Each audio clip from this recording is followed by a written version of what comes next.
which occurs in the mitochondria, which is the powerhouse of the cell. And in this circular pathway, it turns out that the acetyl-CoA enters this pathway. It's actually picked up by a 4-carbon substrate, which bonds to the 2-carbon acetyl and makes citric acid. That's why some people call this the citric acid cycle. And then we go around this Krebs cycle, and what's useful for us is to think about what comes out from each cycle. And here's what comes out. Notice we're putting in 2 carbons in the acetyl group, and we're going to get out the following. Per Krebs cycle, 2 CO2. No, I'm okay. Okay, 2 CO2. And we get 1 ATP. And we get 1 FADH2. And we get 3 big ones, NADH.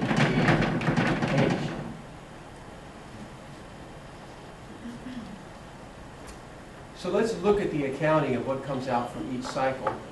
Remember, how many cycles do we get per glucose? 2. So really, all these numbers are going to be doubled for us, aren't they?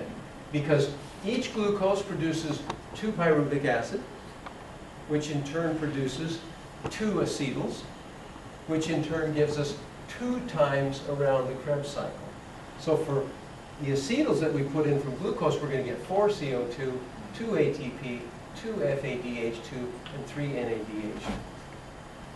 Now, we've talked about how ATP is the universal energy currency, and it still looks like we're not getting much out of this. But in reality, we really, really are. Because in the mitochondrion, the FADH2 can be traded for 2 ATP. And the 1 NADH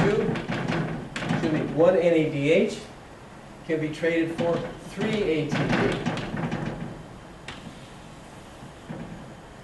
This trading of reduced coenzymes for ATP we call oxidative phosphorylation.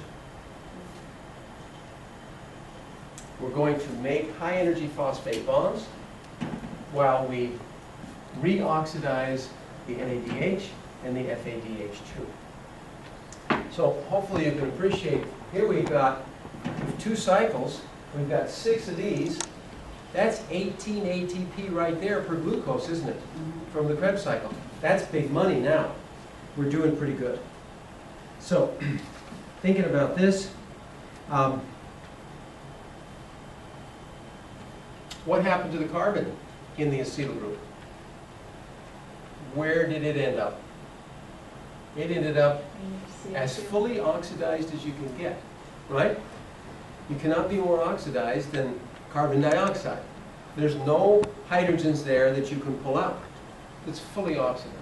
So we fully oxidized the carbon, and then we completely or maximally reduced the coenzymes. And I'm going to talk about the 2 ways we make ATP. One way, we made it directly in Krebs, and before we made an ATP directly in glycolysis. And the other way is with this oxidative phosphorylation here in the mitochondria, where we're going to make the big money. So as we take a look at this, when you think about it then,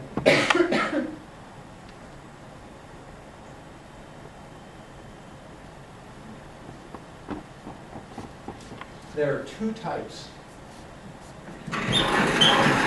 of phosphorylation reactions. Actually, there are 3 in the living world.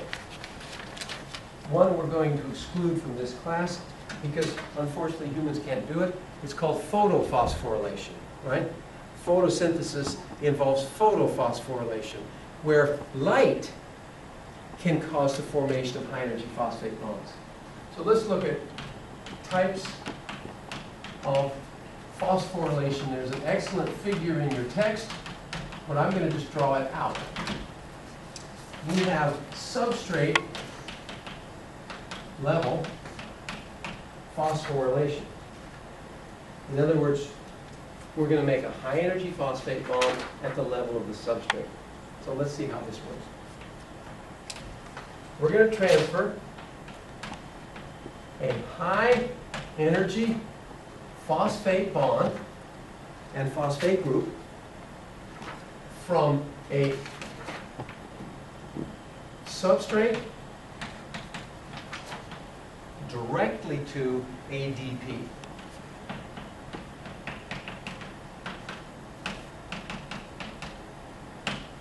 Now that's what it looks like in words. Let's form a picture of what this would look like. Imagine that I have something like this.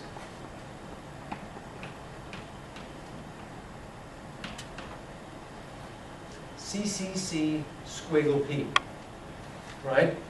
What does that squiggle represent to you? That's a high energy phosphate bond, isn't it? That's a high energy phosphate bond. These others are regular covalent bonds. Now watch what's going to happen. We're going to add this to ADP, adenosine diphosphate.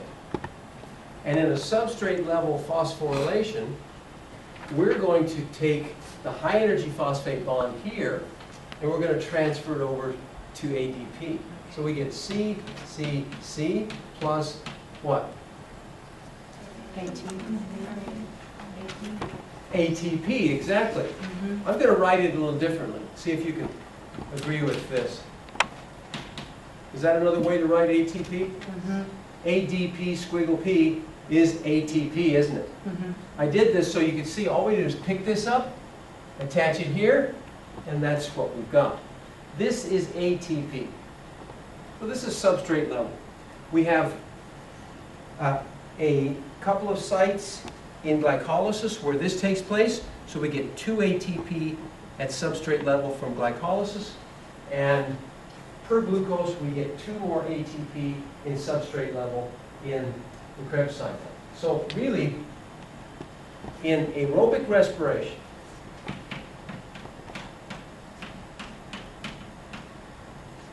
we get 4 ATP from substrate level phosphorylation.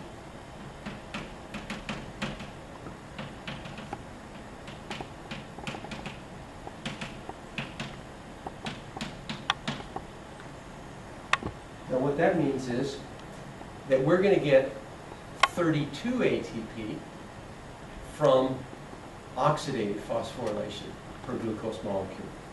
And that's what we want to take a look next. Make sure you got plenty of paper, because when we talk about oxidative phosphorylation, I'm going to give you the 3 parts.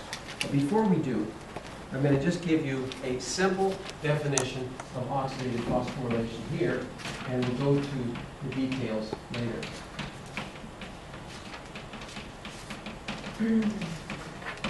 In oxidative phosphorylation, we're going to use the energy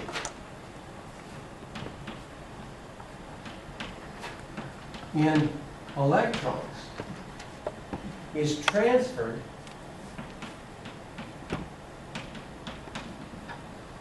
via electron carriers, which we call the electron transport chain. And eventually that energy is indirectly converted. It's indirectly converted into ATP.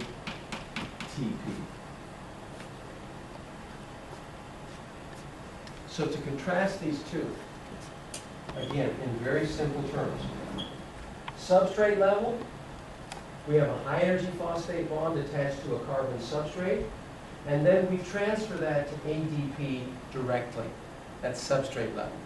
There's an enzyme here, so this is at the level of the substrate. In oxidative phosphorylation, we capture these high energy electrons